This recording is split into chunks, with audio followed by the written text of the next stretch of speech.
बोलने की आज़ादी और गाली देने की आज़ादी, क्या दोनों एक ही चीज़ हैं? नमस्ते, मेरा नाम है करुणेश और आप देख रहे हैं द बजर बट्टू शो।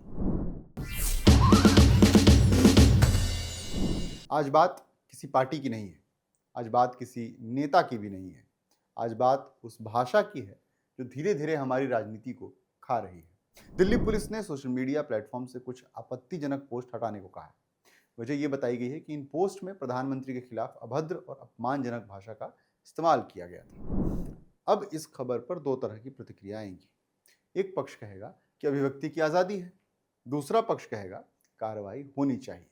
लेकिन शायद असली सवाल इन दोनों के बीच कहीं छूट जाता है। क्या अभिव्यक्ति की आज़ादी का मतलब गाली देना है? क्या असहमति जताने के लिए भद्दी भाषा ज़रूरी है? क्या लोकतंत्र का स्तर हमारी भाषा से तय नहीं होता?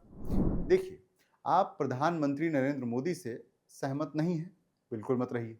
आप उनकी सरकार की आलोचना कीजिए, उनकी नीतियों पर सवाल उठाइए, उनकी पार्टी का विरोध कीजिए, उनकी विचारधारा को चुनौती दीजिए, व्यंग्य लिखिए, कार्टून बनाइए, मीम बनाइए, लेख लिखिए, धरना दीजिए, चुनाव में उन्हें हराने की कोशिश कीजिए। यही लोकतंत्र है। खुद प्रधानमंत्री नरेंद्र मोदी कई बार सार्वजनिक मंचों से ये कह चुके हैं कि लोकतंत्र में आलोचना आवश्यक है। उन्होंने ये भी कहा कि आलोचना और आरोप में फर्क होता है और स्वस्थ आलोचना लोकतंत्र को मजबूत करती है। यानी आलोचना से किसी को समस्या नहीं होनी चाहिए, लेकिन आलोचना और गाली में बहुत बड़ा फर्क होता है। अगर आप किसी नीति को गलत कहते हैं तो ये लोकतांत्रिक बहस है। अगर आप किसी फैसले को विफल कहते हैं तो ये राजनीतिक मत है।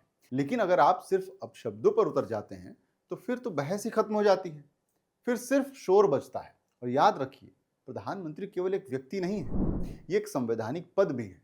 आज उस कुर्सी पर नरेंद्र मोदी बैठे हैं, कल कोई और बैठेगा। पहले भी कई लोग इस कुर्सी पर रहे हैं जिन्होंने देश को आगे बढ़ाने में अपना योगदान दिया है। अगर हम पद की गरिमा को ही खत्म कर देंगे तो नुकसान किसी एक व्यक्ति का नहीं होगा, नुकसान पूरे लोकतांत्रिक ढांचे का होगा। सोचिए, अगर हर राजनीतिक मतभेद गाली में बदल जाएगा तो फिर संसद और सोशल मीडिया में क्या फर्क रह जाएगा? दुर्भाग्य से आज सोशल मीडिया ने हमें एक भ्रम दे दिया है। जितनी ज्यादा अभद्र भाषा, उतना ज्यादा विरोध, उतनी बड़ी क्रांति। लेकिन सच्चाई ठीक इसके उलट है। जिसके पास कम तर्क होते हैं वो अक्सर आवाज ऊंची करता है, और जिसके पास तथ्य नहीं होते वो अक्सर गाली देता है। लोकतंत्र में आपकी सबसे बड़ी ताकत आपका तर्क है, आपकी भाषा है, आपका विचार है, गाली नहीं है। अब कुछ लोग कहेंगे कि अरे भाई, जेनजी की भाषा ही यही है। नहीं है। मैं इस बात से सहमत नहीं हूं। मैं शुरू से कहता आया हूं कि भारत की जेनजी शायद हमारी सबसे समझदार पीढ़ी है।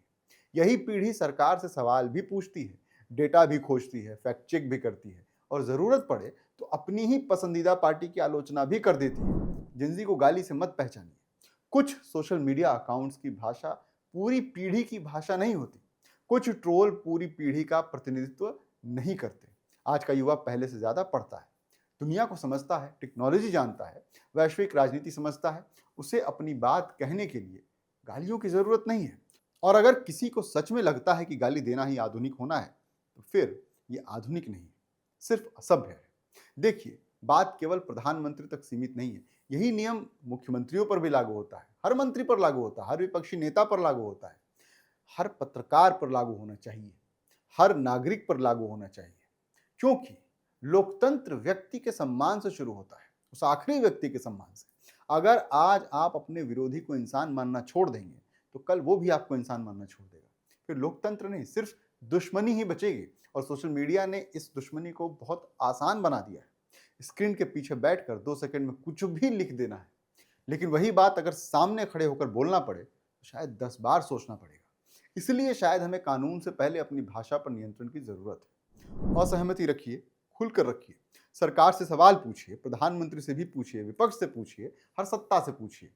लेकिन शब्द ऐसे चुनिए कि आपकी बात की ताकत बढ़े, कम ना हो। क्योंकि इतिहास गालियां नहीं याद रखता है, इतिहास तर्क याद रखता है। और आखिर में, अगर आपकी पूरी राजनीति सिर्फ गाली पर टिकी है तो शायद आपको अपनी राजनीति पर दोबारा सोचने की जरूरत है।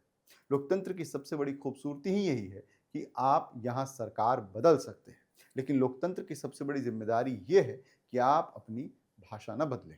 अगर इस बात को और मजबूती से समझनी है तो मैं आज आपको एक किताब के बारे में बताता हूँ। किताब है हिंद स्वराज, जिसे लिखा है महात्मा गांधी ने। इस किताब से सहमत होना ज़रूरी नहीं है, लेकिन इसे पढ़ने के बाद ये ज़रूर समझ आता है कि असहमति भी सभ्य भाषा में व्यक्त की जा सकती है और विचारों की लड़ाई शब्दों की मर्यादा के साथ भी लड़ी जा सकती है। आज के दी बजबट्टू शो में बस इतना ही है। बाकी मिलते रहेंगे सोमवार से शुक्रवार। शुक्रिया।